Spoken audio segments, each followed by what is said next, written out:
E aí, pessoal, tudo em paz com vocês? Espero que estejam todos bem em casa. Por aqui tudo em paz também. Na aula de hoje eu queria falar sobre um assunto que há um tempo já eu queria preparar uma aula sobre ele, porque eu acho que ele é muito importante para os alunos de engenharia, que é o Teorema do Transporte de Reynolds, né? Mas mais do que assim uma aula dedutiva, de eu chegar aqui, né, e deduzir o Teorema do Transporte de Reynolds, o que eu pretendo fazer na aula de hoje também, eu queria filosofar um pouquinho sobre os conceitos que estão associados a esse teorema, para que vocês entendam por que nós precisamos ter um teorema do transporte de Reynolds, né? Assim que muitas vezes o aluno de engenharia ele é muito condicionado a entrar naquele modo mental de ficar entendendo as deduções de teoremas, de equações, de correlações matemáticas para modelar fenômenos físicos. Esse é um pedaço importante, né, da formação técnica do engenheiro, assim. Mas mais do que isso, eu acho que é muito importante que vocês entendam por que nós precisamos de alguns teoremas, né? Qual é a justificativa que nos motiva a demandar a necessidade de ter um teorema do transporte de Reynolds. Eu acho que essa questão tem que ficar muito clara aqui para vocês na aula de hoje, né? Então, na parte inicial da aula, eu queria bater um papo com vocês assim sobre o teorema do transporte de Reynolds, sobre os assuntos relacionados a esse teorema, sobre as diferenças nas abordagens euleriana e lagrangiana para a descrição de escoamentos da mecânica dos fluidos, sobre a diferença entre um corpo material que experiencia um fenômeno físico de acordo com as leis da física e um campo que você vai usar como linguagem para descrever esse fenômeno físico, a diferença entre um sistema e um volume de controle. Então, na parte inicial da aula de hoje, eu queria falar mais um pouco tipo de física, mas de uma maneira mais filosófica.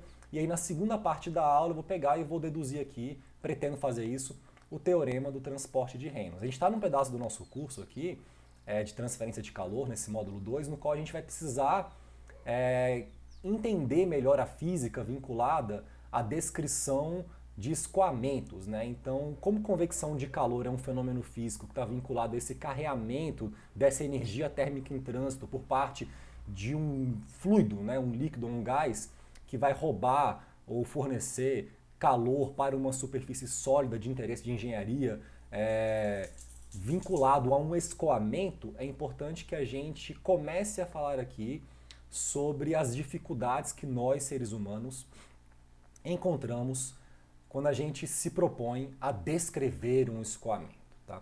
Então, existe uma questão de limitação, de largura de banda, cognição, capacidade de pensar humana, que nos motiva a construção de conceitos abstratos, como um campo, por exemplo, de velocidade, que rigorosamente não existe. O que existe é um conjunto de moléculas com energia cinética que se movimenta ao longo de um caminho, né, no espaço ao longo do tempo, e esse conjunto de moléculas que coletivamente se organiza numa forma que para a gente é entendida como um escoamento, a gente não consegue descrever isso de uma maneira precisa, barata, simples.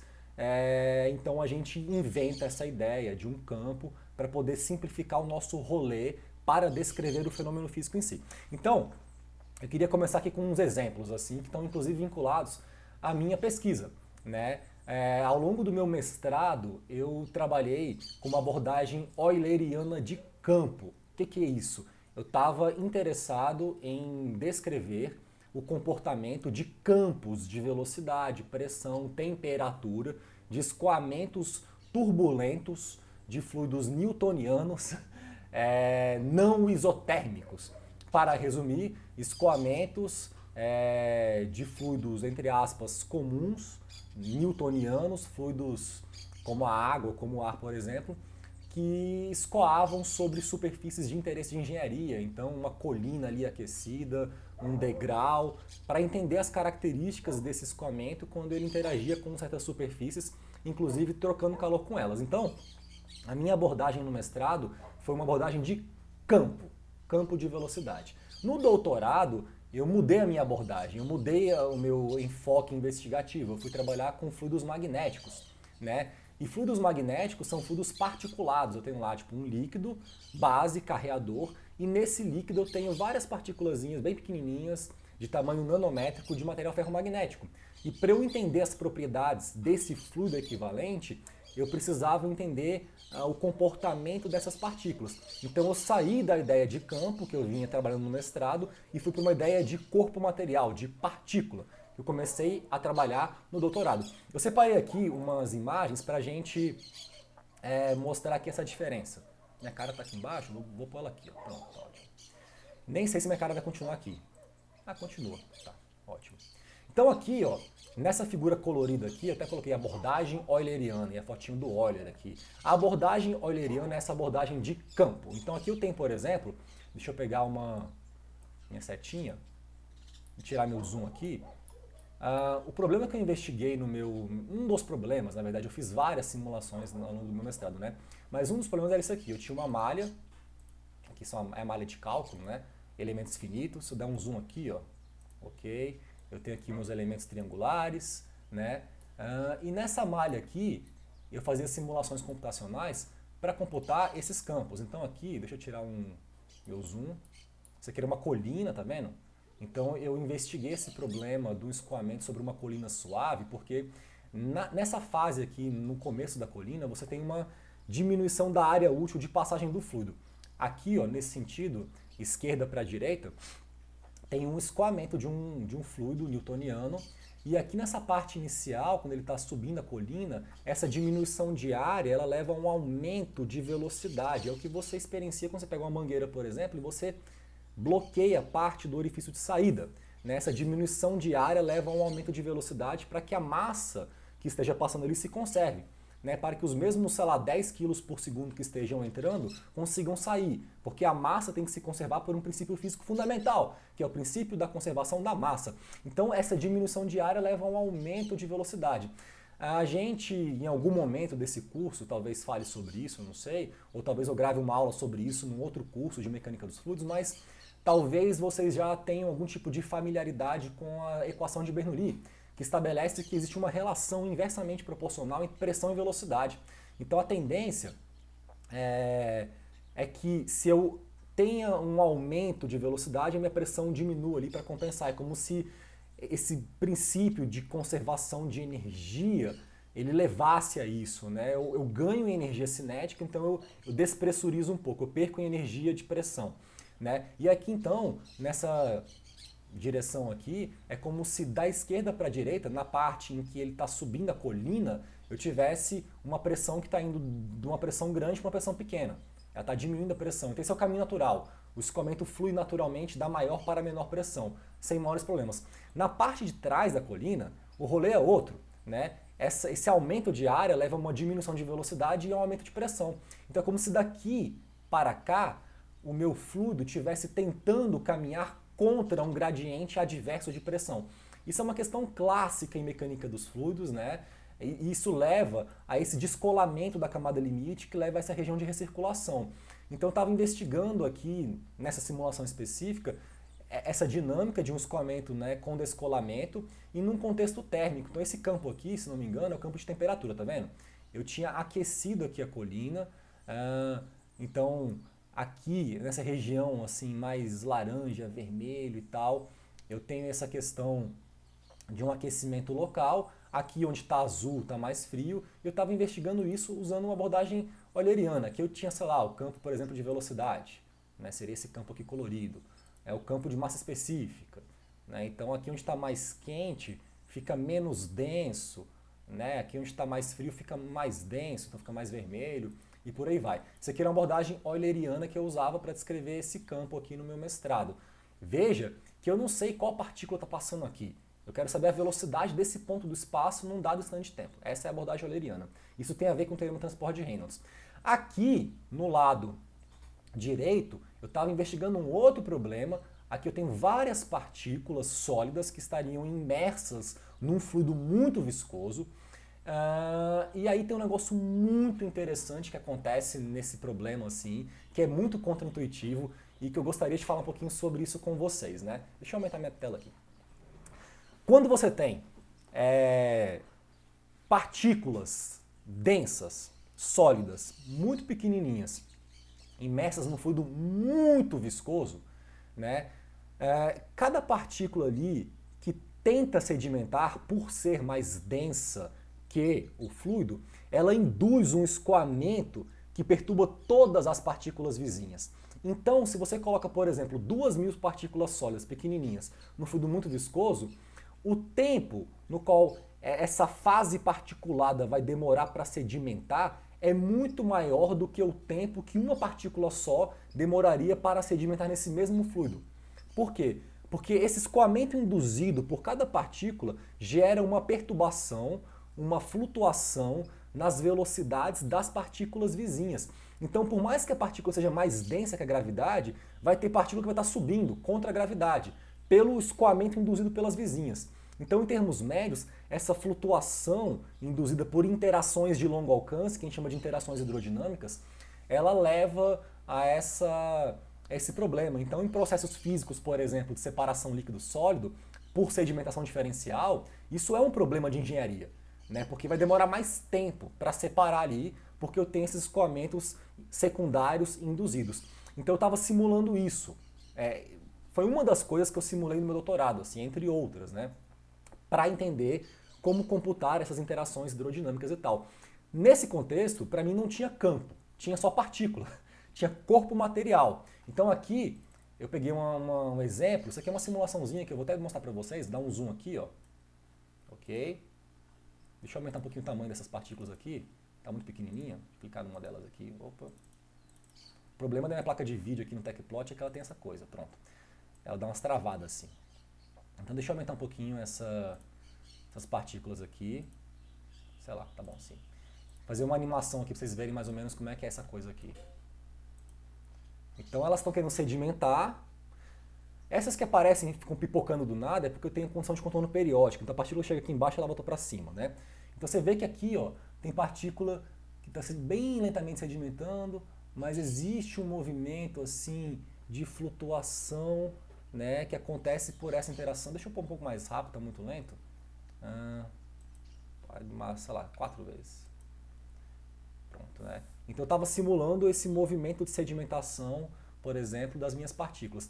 Aqui eu estava usando uma abordagem lagrangiana. A minha ênfase não era o campo, mas o corpo material, né? E por que estou falando tudo isso? Porque isso aqui vai estar totalmente associado à ideia do teorema do transporte de Reynolds, que no fundo tem a ver com uma questão de você conseguir construir uma linguagem conveniente, né, para descrever certos tipos de fenômenos físicos que seriam muito difíceis de serem descritos usando uma abordagem lagrangiana. Então essa conversão entre abordagens lagrangiana e euleriana, ela é feita, dentre outras coisas, pelo teorema do transporte de Reynolds.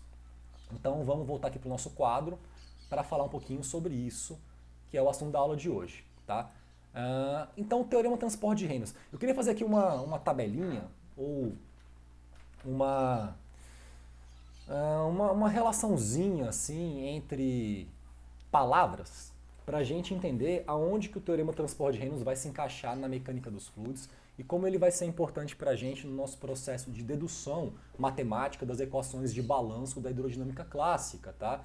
Que eu quero deduzir aqui nesse curso, nesse módulo 2, todas as equações relevantes de balanço que expressam princípios físicos fundamentais numa linguagem de campo que seja conveniente para um entendimento da natureza dos fenômenos físicos na mecânica dos fluidos. Porque entendendo a natureza desses fenômenos físicos, como que essas variáveis se relacionam, pressão, velocidade, temperatura, etc., eu vou ter mais pano na manga para fazer as minhas argumentações, para vocês entenderem as correlações que a gente utiliza em convecção de calor. Então, deixa eu pegar aqui uma linha mais fina e eu vou fazer anotar algumas palavras aqui, tá? Palavras-chave aqui, vou colocar assim, natureza,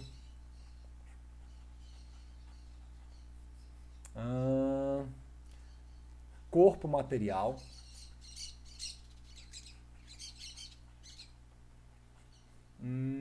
Natureza, corpo material. Abordagem.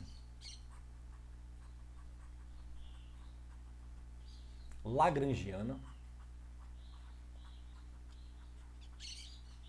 Eu nunca sei se é lagrangiana ou lagrangiana, não sei. Foda-se. E se eu lembrar de alguma palavra mais aqui, eu escrevo para vocês. Então, essas são as palavras-chave que estariam no meu lado.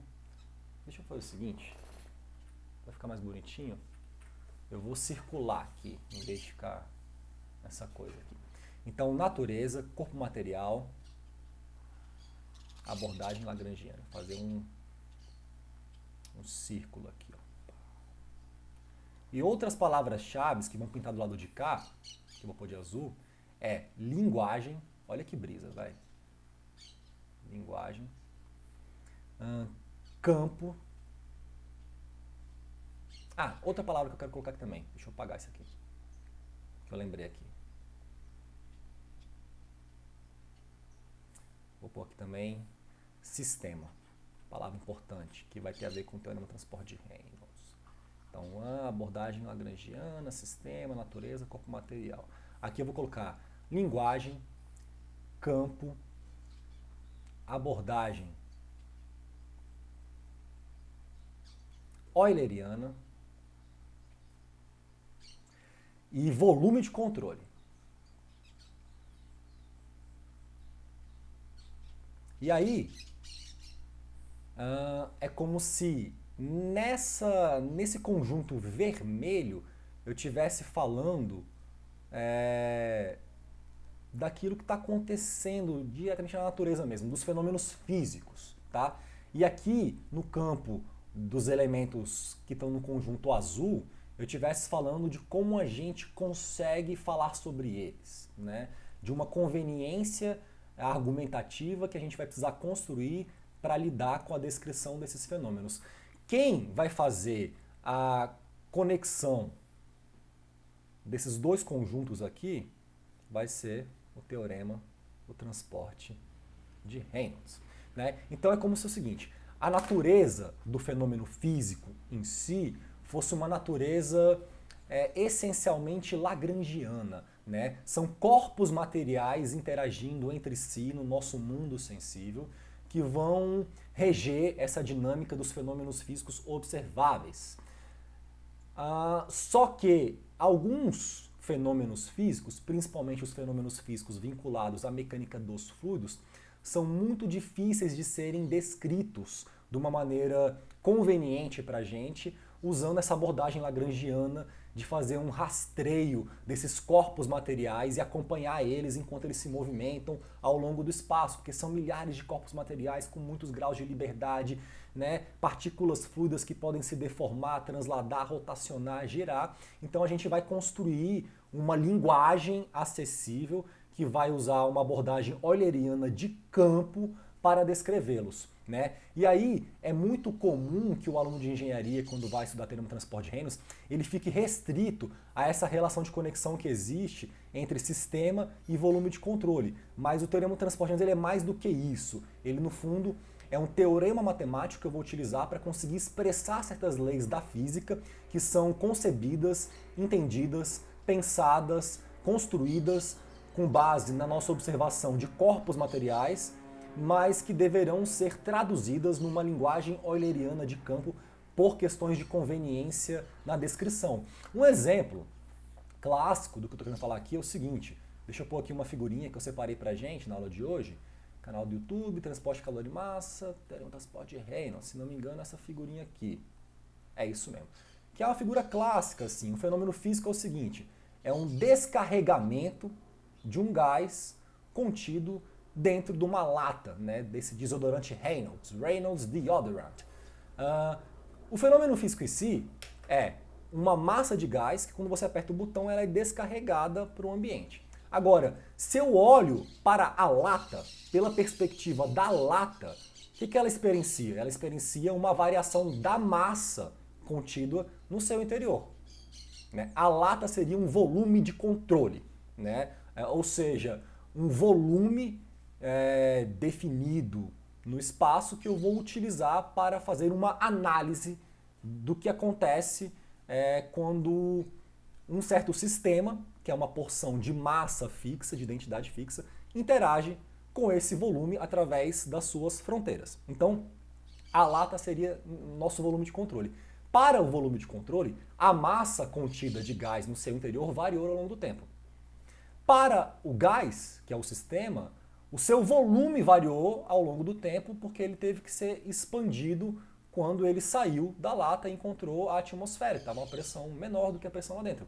Então, a diferença básica entre sistema e volume de controle, para a gente aqui, seria a diferença entre massa e volume. É muito difícil você fazer um tracking de porções de identidade fixa em termos de massa quando essa massa pertence a um escoamento. É mais fácil você fazer um monitoramento daquilo que está acontecendo nas fronteiras de um volume fixo, que é o volume de controle. Então, baseado nessa discussão aqui, eu vou aqui embaixo, rapidamente, fazer algumas definições para a gente poder prosseguir aqui, tá? Vou pegar aqui uma canetinha, pode ser verde mesmo, agora está muito grande essa letra, eu vou colocar uma letra 12 e vou pôr aqui definições iniciais. Deixa eu pegar meu teclado. Definições, iniciais. Primeira definição, sistema, pra gente. O sistema é uma quantidade de matéria de identidade fixa. Ponto. Simples assim. As leis da física que nós conhecemos são sempre enunciadas em termos daquilo que nós observamos acontecer com sistemas. Ponto. Primeira lei da termodinâmica, segunda lei de Newton, princípio da conservação da massa, princípio de balanço de momento angular. As leis que nós conhecemos, elas são sempre enunciadas em termos de uma quantidade de matéria de identidade fixa. Quando você fala, por exemplo, que o somatório de força é igual a massa vezes aceleração, que é a segunda lei de Newton, você está falando que a variação da quantidade de movimento de um corpo material, esse controle, sei lá, é igual ao somatório de forças que atua sobre esse corpo. Você não está falando de um volume que você inventou no espaço, de um fluxo através de suas fronteiras, você está falando do corpo. É assim que a física enuncia suas leis. Questão que a gente não consegue seguir esses corpos de maneira fácil quando eles estão imersos num escoamento, quando é um fluido, por exemplo. Então, em função disso, veio uma segunda definição, que é a definição de volume de controle. Que aqui eu vou definir da seguinte maneira: é uma região no espaço selecionada para um estudo. Ponto. Não vou complicar muito assim, tá? Essas diferenças, assim, é bom falar o seguinte, né? Do ponto de vista termodinâmico, vamos pôr assim, do ponto de vista termodinâmico, o que a gente tem? Isso que eu chamei de sistema, o sistema seria o que chamamos de sistema fechado. São os jargões que nós utilizaríamos para falar sobre essa mesma coisa, só que no contexto termodinâmico, né? E o volume de controle seria... Deixa eu ver aqui o que eu escrevi. O volume de controle seria o volume, perfeito, contínuo,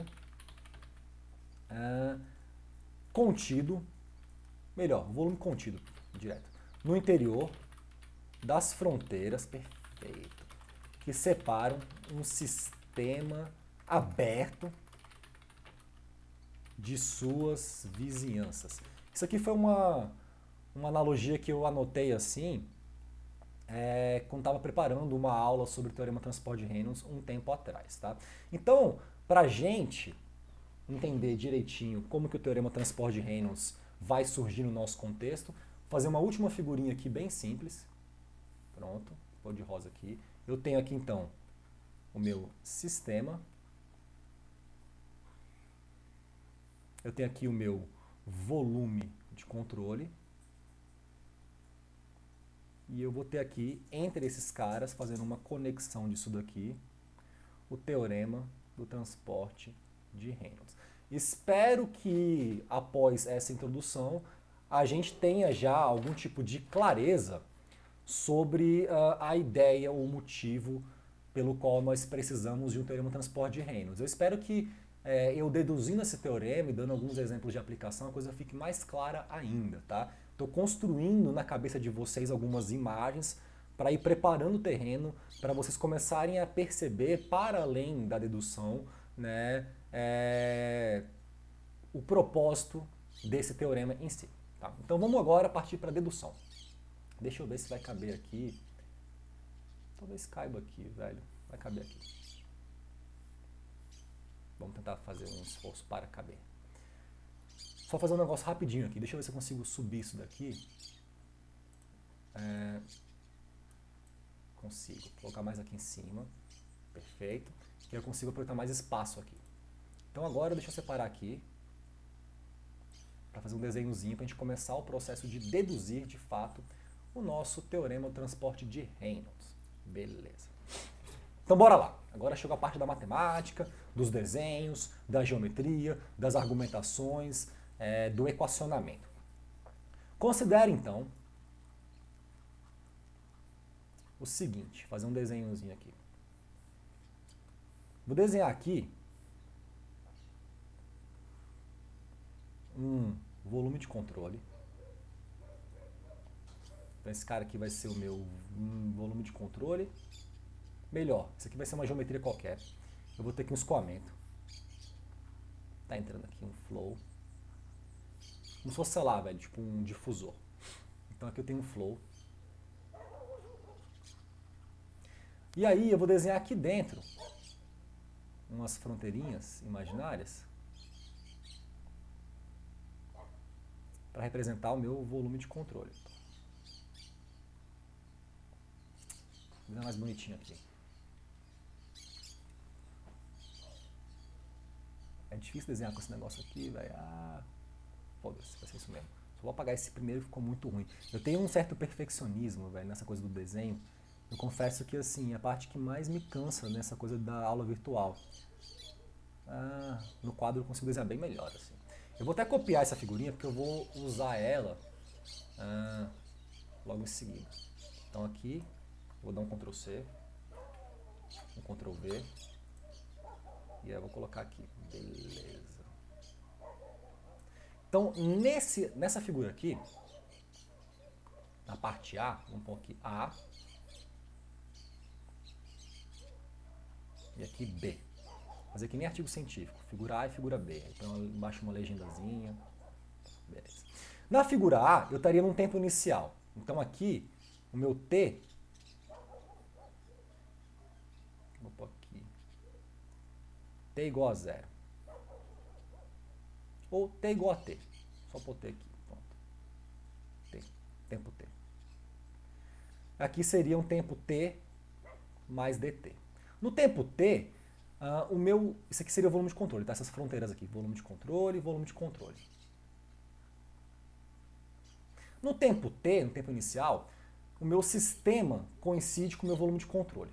Então, o que está em vermelho seria o meu sistema. Essa é a minha porção de massa fixa.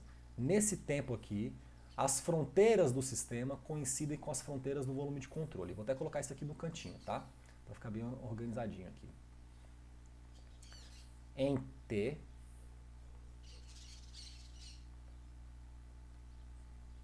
as fronteiras do sistema coincidem com as fronteiras do volume de controle. Perfeito. Né? No tempo T mais dt, o sistema andou. Então eu vou só escrever isso aqui. Ó. Em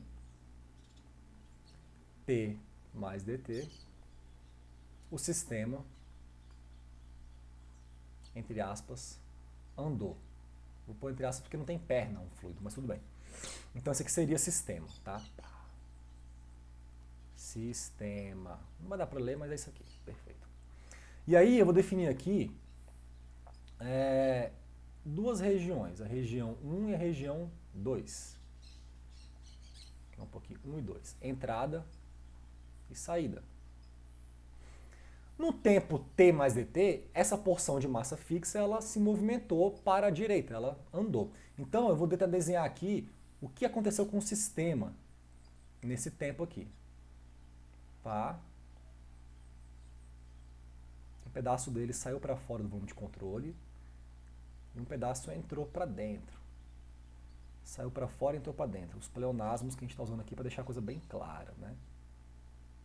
Então isso aqui seria mais ou menos o que eu teria num tempo t mais dt. E aí eu vou desenhar aqui de maneira bem assim marcante algumas regiões, né?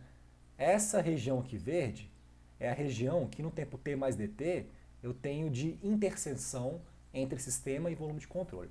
Essa região aqui azul, que eu vou chamar de 1, seria a região do volume de controle que deixou de ser ocupada por aquilo que antes era um sistema no tempo anterior, né? E vai ser agora ocupada por uma outra coisa, por um novo sistema, vamos pôr assim. E de rosa, eu tenho essa região 2, que é a região do sistema que não mais pertence ao volume de controle. Perfeito? Então, dessa figurinha aqui, eu posso evoluir e fazer algumas análises. Isso aqui já é dedução clássica do teorema do transporte de Reynolds, usando essa abordagem bem assim de livro de graduação de mecânica dos fluidos. Tem outra forma de você deduzir esse teorema muito mais direta, sem nenhum tipo de desenho ou de argumentação geométrica, mas mais assim na base de equacionamento matemático, relações integrais, teorema do transporte, teorema da divergência e tal, que eu preferi não fazer aqui na aula de hoje. Eu quero colocar essa que eu acho que é a mais didática, mais simples de você entender esse teorema. Então, o que a gente pode falar sobre essa figura aqui? Vamos tentar relacionar como que uma grandeza extensiva, ou seja, que dependa do tamanho do sistema, vinculada àquilo que eu chamo de sistema, se relaciona com aquilo que eu chamo de volume de controle. Então, para fins didáticos, imagine que essa grandeza extensiva, que eu vou analisar, que eu vou chamar de B, seria, por exemplo, o volume. Porque volume é uma coisa bem geométrica, você bate o olho e você vê ali o volume, tá? Então, pensando em termos de volume, eu posso falar o seguinte, que em T, a quantidade B, que seria, sei lá, o volume, por exemplo, do sistema, é idêntica à quantidade B vinculada ao volume de controle nesse tempo. Essa seria a equação 1. Agora, em T mais delta T, o meu sistema andou. Então, a quantidade de volume do meu sistema em T mais dt, que seria essa coisa aqui rachada vermelha na figura B, vai ser igual ao quê? Vai ser igual a quantidade B, o tamanho do volume de controle, em T mais dt, menos a quantidade de B na região 1, que deixou de ser ocupada pelo sistema, avaliada em T mais dt, mais a quantidade B que saiu para fora do volume de controle em T mais dt. Então é como se assim, nessa figura aqui B, né, que você está observando aqui na tela de cima, se eu quisesse computar o volume, a área, vamos pôr assim, sei lá, dessa região aqui contida dentro do pontilhado vermelho, eu pegasse essa região contida dentro do pontilhado azul, que é o volume de controle, subtraísse de 1 e somasse 2. Então peguei aqui, subtraí de 1 e somei de 2. Isso aqui seria uma equação 2. Tá? O que eu vou fazer? Eu vou pegar o seguinte, eu vou fazer a seguinte conta. 2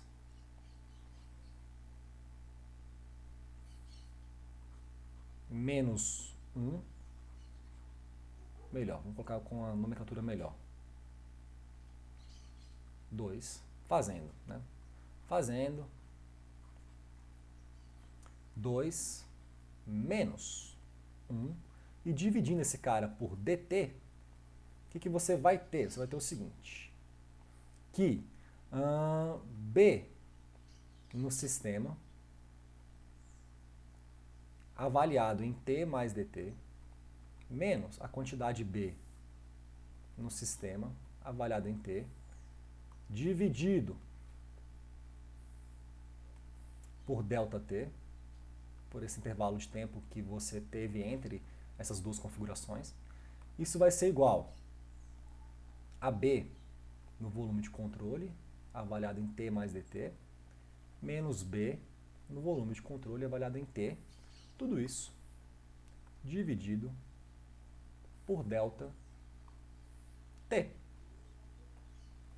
Aqui eu vou ter menos a quantidade B que saiu em T mais dt sobre delta T, mais a quantidade B, na verdade que entrou é 1, perdão, mais a quantidade B que saiu em T mais dt sobre delta T. Então agora está começando a aparecer duas coisas interessantes aqui. Uma entrada e uma saída. Isso vai bem de acordo com essa ideia que eu estou buscando de entender como eu poderia expressar as leis da física que se aplicam a corpos materiais, sistema, em termos de um monitoramento de uma região fixa do espaço que eu concebo por fins de conveniência, que pode ser fixo ou não, na verdade eu posso ter volumes também de controle móveis, mas enfim, por enquanto pensemos que eles são fixos. Então eu conseguiria em tese expressar uma lei da física ou fazer uma análise do que está acontecendo ali devido a essa interação de um sistema com um volume de controle a partir de um monitoramento de entradas e saídas. Essa é a ideia, tá? Essa equação aqui, o que eu vou fazer? Eu vou tomar o limite quando o meu ΔT tende a zero. Vai aparecer aqui o limite do quociente de Newton, que é o que a gente chama de derivada. Quando eu faço isso, eu já vou fazer meio que direto, onde eu vou chegar vai ser na seguinte expressão, que a variação com relação ao tempo de uma quantidade B extensiva, que por enquanto pode ser volume, mas em casos gerais poderia ser massa, poderia ser energia, poderia ser quantidade de movimento, qualquer quantidade física que depende do tamanho do sistema, né? Em termodinâmica vocês viram grandezas extensivas ou intensivas, enfim. Talvez em algum momento eu grave um curso inteiro de termodinâmica, porque eu acho tão legal esse assunto, velho. Me amarro em termodinâmica, acho massa pra caralho, velho. E até hoje eu nunca tive a oportunidade na minha carreira acadêmica de dar um curso de termodinâmica. Porque infelizmente, velho, é difícil você convencer seus colegas acadêmicos de que seria muito saudável para os professores e para os alunos fazer um rodízio das matérias que cada um ministra ali. Isso iria oxigenar os nossos cérebros, a gente estaria sempre preparando cursos novos, os alunos teriam variação nos professores, seria tão bonito, mas é muito difícil convencê-los. Então até hoje tem 10 anos que eu dou aula em universidade pública, nunca dei um curso de termodinâmica na minha vida e eu adoro esse assunto. Beleza, então essa aqui seria a equação que a gente teria a princípio, que eu chamo de equação 3. Agora, antes de sair, continuar deduzindo e tal, eu vou parar um pouquinho aqui e vou escrever um textinho para a gente interpretar essa equação 3. O que ela está falando para a gente? Tá? O que ela está nos dizendo? Deixa uma setinha aqui. Escrever um textinho para falar sobre a equação 3. Vou escrever o seguinte, pegar meu teclado aqui.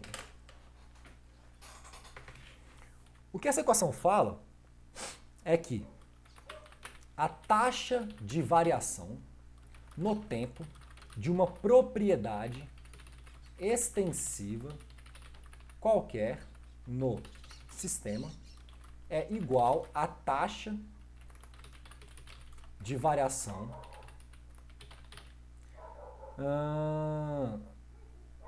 dessa grandeza no volume de controle somada ao fluxo líquido da mesma que cruza as superfícies, fronteiras do volume de controle. Então eu estou falando que assim, quando eu falo a taxa de variação no tempo de uma propriedade extensiva qualquer no sistema, essa primeira frase inteira aqui, vamos sublinhar, essa primeira frase inteira aqui, ela vai estar vinculada às leis da física. Então eu posso colocar aqui assim, tipo, leis. Estou frisando muito isso porque é importante vocês entenderem isso. Não existe, sem o teorema do transporte de Reynolds, como um passo argumentativo, uma maneira de você expressar sei lá, o princípio da conservação da massa para um campo. Porque esse princípio não é feito para campo. Campo a gente inventou essa ideia, não existe campo. Existe corpo material. Então as leis da física elas estão falando de sistemas, não de volume de controle. Leis da física. Perfeito. É igual a taxa de variação dessa grandeza. Então posso pôr aqui assim, taxa de variação no volume de controle somada, aqui é importantíssimo, ao fluxo líquido que cruza as superfícies do volume de controle. Perfeito. É isso que está falando, né? Essas derivadas não são iguais. Para eu poder expressar o lado esquerdo da equação 3, que vai pintar numa lei da física, em termos de uma linguagem de volume de controle, eu tenho que acrescentar aquilo que está acontecendo dentro do volume de controle, esses fluxos entre entrada e saída. Então, já que estamos falando de fluxo, eu quero que vocês observem o seguinte. Vamos pôr aqui de uma outra cor. Note que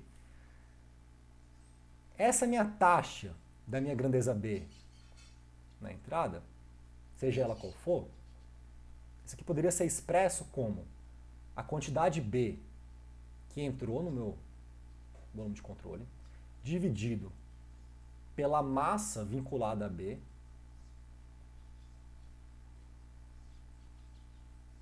porque eu vou escrever isso de uma maneira mais conveniente, tá? Agora eu vou pegar a equação 3, tentar, tipo assim, trabalhar alguns termos ali para que eles possam ser escritos numa linguagem mais conveniente para nós engenheiros. Isso aqui tudo eu vou chamar de B minúsculo 1, que seria a grandeza intensiva, intensiva,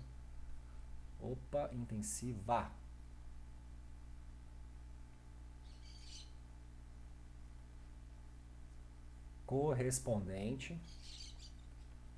a B maiúsculo.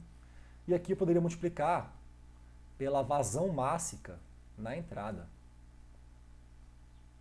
Então isso aqui seria vazão mássica, porque vazão é uma coisa que o engenheiro adora. Qual que é a vazão aí? Né? O engenheiro prefere muito mais falar de vazão do que de campo de velocidade. Você pega lá um rotâmetro, mede vazão, é mais direto, é mais bulk, é mais global, é mais médio, né? Então a gente fala muito de vazão. Então vazão mássica na entrada. Repara o seguinte, velho, né? Isso daqui seria alguma coisa por segundo.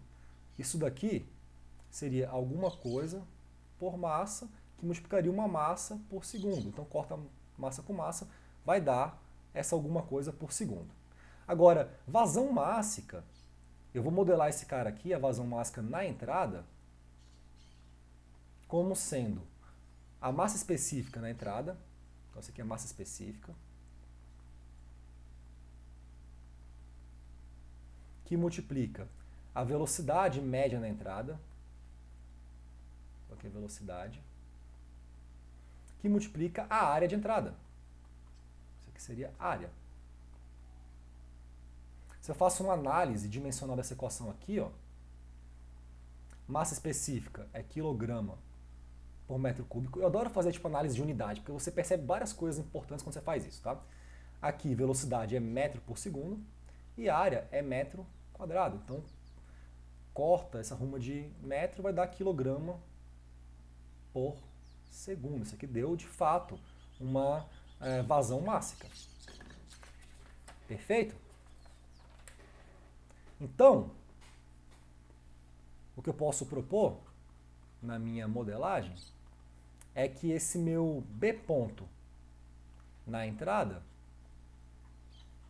ele seja igual à quantidade B na entrada, intensiva, que multiplica ρ1, V1 a 1. Né? E, de forma análoga, eu posso fazer a mesma análise para a saída. O meu B na saída vai ser igual a grandeza intensiva correspondente a B na saída, que multiplica ρ2, V2, A2. Essas equações aqui eu vou chamar de 4. Perfeito? E agora eu vou substituir 4 em 3. 3 era essa equação aqui, ó. Variação no tempo da quantidade do sistema igual a variação no tempo da quantidade do volume de controle menos a taxa que entra mais a taxa que sai. Então a taxa que entra e a taxa que sai já modelei aqui, ó. Então eu vou pegar 4 e vou substituir em 3. Agora eu vou mudar a cor aqui porque eu fiquei entediado do azul já. Pegando 4 e tacando em 3, isso aqui é só manipulação algébrica bem simples, eu vou ter que a taxa de variação de uma quantidade extensiva qualquer do sistema, que é o que eu estou buscando modelar em termos daquilo que acontece no volume de controle, é igual a variação no tempo do volume de controle, menos B1, ρ1, V1, A1, mais B2, ρ2, V2, A2. Isso aqui seria uma equação 5, né? Agora, vamos pegar isso daqui e vamos deixar o cara mais geral, assim, vamos generalizar isso daqui, vamos buscar uma forma de expressar isso daqui, uma nomenclatura, uma linguagem na qual eu consiga ter mais generalidade para aplicar isso daqui. Então o que eu vou fazer? Porque aqui eu peguei um volume de controle, tem uma entradinha e uma saída. Eu poderia ter um volume de controle com várias entradas, várias saídas, então vamos tentar deixar a coisa mais geral. Primeiro argumento que eu vou usar é o seguinte, que no caso mais geral, esse Bzinho aqui, ele é um campo, né? Ele varia no espaço e no tempo. Então, varia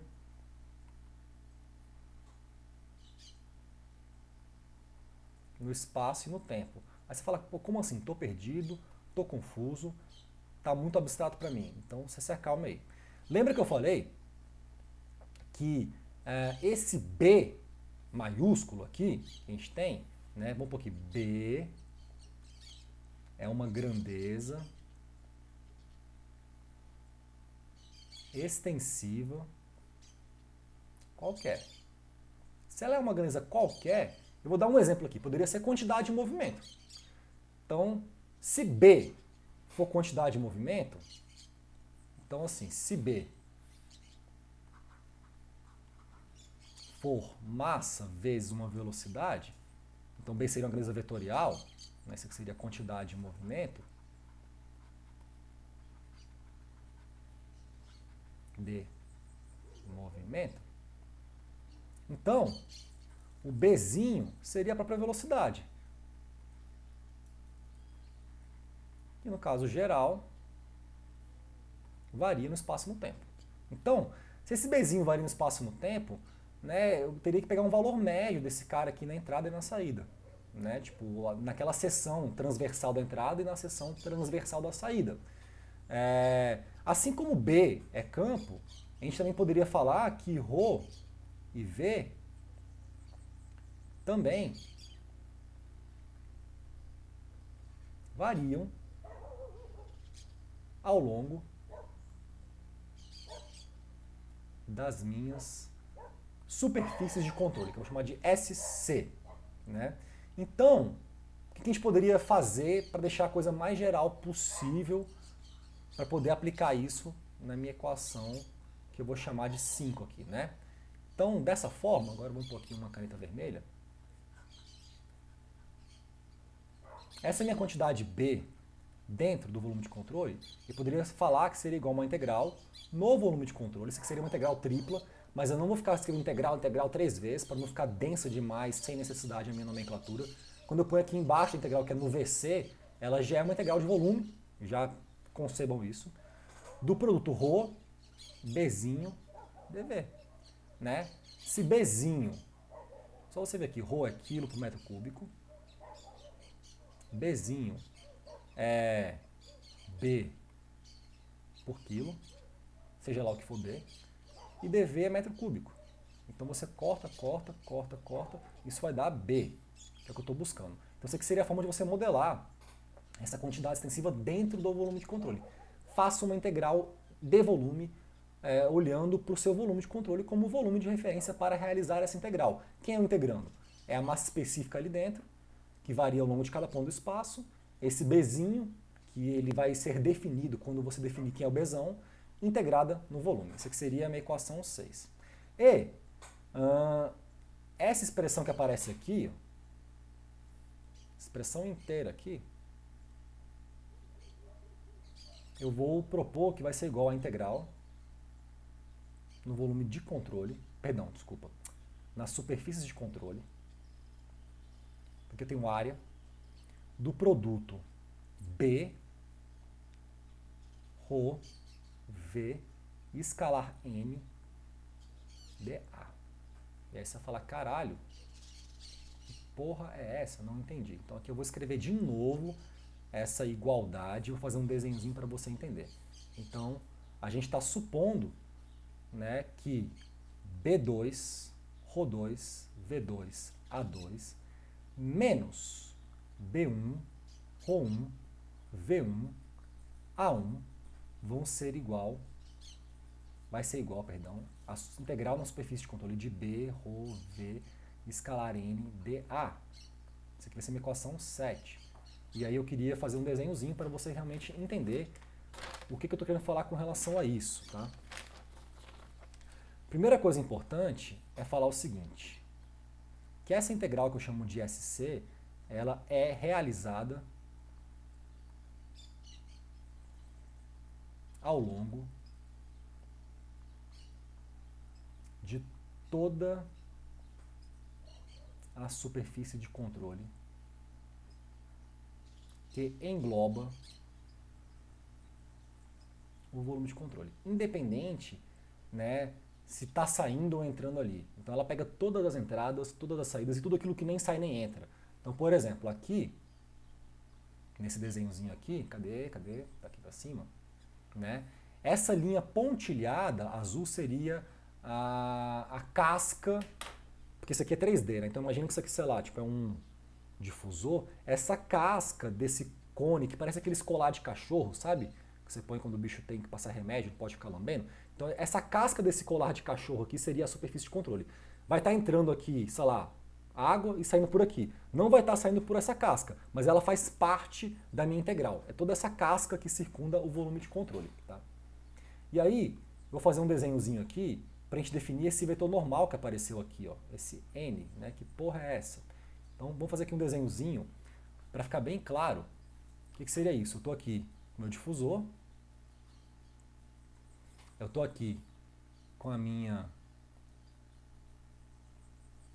fronteira, e o meu vetor N, por definição, ele é um vetor normal que aponta sempre para fora. Então, esse aqui seria a minha superfície de controle, aqui, ó. Pá, meu vetor N em cada ponto da minha superfície de controle. Ele é normal. Vou pôr aqui para você deixar bem claro o que esse cara é. Esse aqui seria o meu vetor N. Opa. N. Ele aponta para fora, em cada ponto. Então, N aponta para fora. Então, você imagine que eu estou aqui com um flow que está nessa direção aqui, ó. Essa é a direção do flow. Se eu tiver V escalar N positivo, eu estaria nesse contexto aqui, ó, V escalar N positivo. Isso aqui seria uma saída. Se eu tiver V escalar N negativo, por essa definição, aqui está o V, ó, entrando, N negativo. Eu estaria falando de uma entrada. Repara que na equação 5, o negativo que está aqui, está vinculado à região 1, que é entrada. E o positivo que está aqui está vinculado à região 2, que é saída. Então, quando você faz a integral ao longo de toda a superfície de controle, de V escalar N, você vai ter já o sinal, se é positivo ou negativo, E se você integra esse produto B, ρ, V ao longo da área, você também já computa a possibilidade de que B é um campo, vai ao longo do espaço, e de que ao longo de uma área de entrada, naquela seção transversal, ou de uma área de saída, ρ e V possam variar. Então esse B2, ρ2, V2, A2, menos B1, ρ1, V1, A1, que apareceu no caso particular daquele desenhozinho simples, um dedo, um difusorzinho ali, ele poderia ser compactado de uma maneira muito mais geral para um volume de controle qualquer, com 1000 entradas, 1000 saídas, através de uma única integral. Então eu vou usar agora 7 e 6 na equação 5, que é essa daqui, tá? Pessoal, o interessante dessas aulas é que vocês anotem, tem um caderno aí, porque eu vou pegar assim, equação 6, 7 e tal, e pode ser que tenha uma equação lá atrás, que eu já falei há 20 minutos, que eu tenho que substituir. Então é bom você ter um caderninho e você ir anotando enquanto eu falo aqui, para você poder consultar ali, opa, aqui tá 5, aqui tá 6 e tal, e você vai acompanhando a aula de fato, né? Porque senão fica muito chato, assim, porra, onde é que era 5? Aí tem que dar uma pausa, voltar no vídeo, voltar, você, né? Pra aula ficar legal, você tem que pegar um caderninho, vou assistir uma aula agora, e aí você vai lá anotando. Então, aí você aprende, tá? Só um bizu, mas você faça como você quiser, foda-se. Você é um adulto. Pois bem, então agora eu vou pegar 6 e 7 e tacar em 5. E estamos chegando lá perto já da minha equação final para expressar o teorema do transporte de Reynolds. Então, cadê? Substituindo,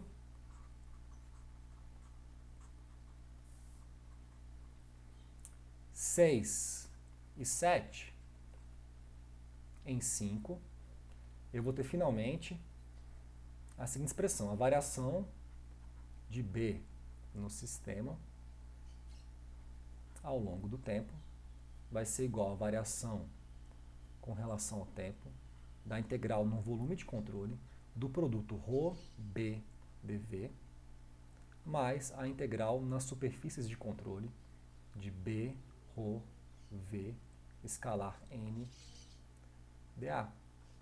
Isso daqui já é o teorema do transporte de Reynolds, galera. Então vamos circular isso daqui.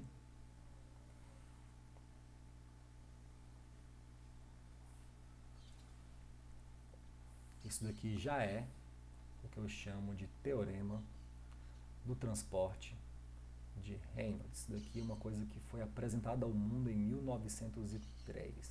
Isso daqui aplicado a um volume de controle fixo. Tem uma versão alternativa desse teorema, que é a versão que eu gosto de usar mais, para deduzir as equações de balanço, que é a seguinte, versão alternativa. É você começar igualzinho. Vou até copiar e colar aqui, porque eu só mudo esse primeiro termo depois do sinal de igual. Cadê meu mouse? Está aqui. Versão alternativa é o seguinte. Vamos pegar aqui, Ctrl C, Ctrl V. Aqui embaixo. E aí nessa versão alternativa, o que a gente muda é o seguinte. A gente pega esse primeiro termo aqui, que é uma derivada com relação ao tempo de tudo que está aqui dentro, dessa integral, e passa a derivada para dentro da integral. Eu posso fazer isso. Só que você vai derivar com relação ao tempo só aquilo que varia com relação ao tempo, que é o quê? O produto ρ, B, porque são campos. Tá? Então isso aqui seria uma versão alternativa, que é a mesma coisa.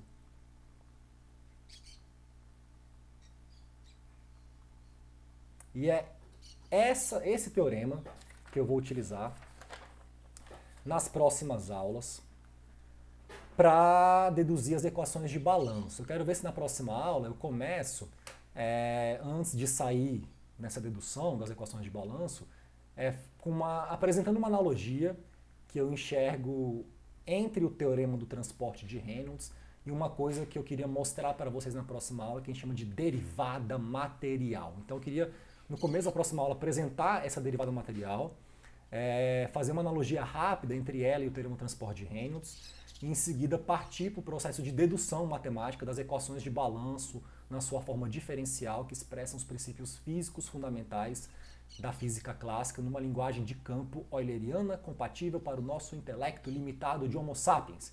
É isso, galera. Obrigado pela atenção na aula de hoje. Espero que tenham entendido o assunto, que tenham gostado do material. Se tiver dúvida, pergunta no comentário. Se inscreva no canal e até a próxima. Um beijo no coração de vocês, velho.